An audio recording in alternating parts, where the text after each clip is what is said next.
La terre, le jardin, les légumes qu'on cultive puis qu'on mange, voilà comment depuis mai dernier, François, Salomon et bien d'autres tentent de sortir de la misère. Ça c'est moi. Avant, je plante pommes de terre, tomates, salade. À 24 ans, ce jeune Érythréen a obtenu l'asile mais n'avait aucun droit, donc aucun revenu, accueilli par le Secours catholique qui l'aide et lui donne des leçons de français. On n'a pas le droit de courir. Il a fini par trouver un travail et s'est lancé dans le jardinage. Normalement, ça, on peut le faire samedi. François, lui, a 45 ans. Ancien ouvrier agricole, il est sans travail ni permis de conduire, alors quand Guy, paysan retraité et bénévole au secours, lui a proposé une parcelle de terre dans l'ancien jardin du couvent, il s'est senti revivre.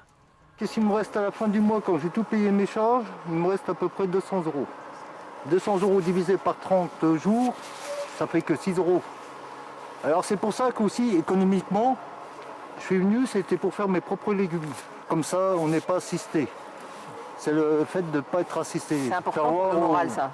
Oui, très important. Et puis on sent mieux. Hein. Là, au milieu de la nature, je me sens bien. C'est mon élément. Le succès du jardin partagé est tel qu'il devient une pièce maîtresse du dispositif de soutien aux plus pauvres. 12 ruches y seront même installées au printemps. Ce qui est intéressant dans ces projets de jardin, c'est que pour les gens, il y a la notion de faire, de produire ce qu'ils vont manger, ce qu'ils vont consommer. Et l'idée, c'est de pouvoir produire ensemble. Et puis, grâce à cette production, de pouvoir continuer à avoir des temps de rencontre, des liens.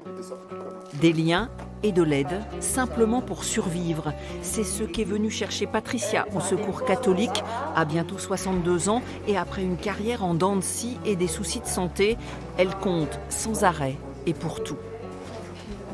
C'est vrai que j'essaye d'acheter des affaires, mais c'est pas évident. C'est tellement cher, et puis, vous voyez, j'ai pas de gazinière, j'ai rien. Comment vous cuisinez alors? Alors moi j'ai une petite plaque électrique en attendant. Ben là c'est le congélateur. Minimum j'essaye de faire 2 ou 3 mois avec ce que j'ai. Alors je mange pas tous les jours. Ses revenus sont très irréguliers et parce qu'il lui manque cette année d'activité, Patricia n'aura pas plus de 400 € de retraite d'ici quelques mois. Qu'est-ce qui vous fait peur là aujourd'hui? C'est justement de vous retrouver dans une telle situation que vous ne pouvez même plus garder votre logement? Ouais, moi j'ai peur de retomber dans les années 80. Quand vous étiez dans la rue? Dans la rue.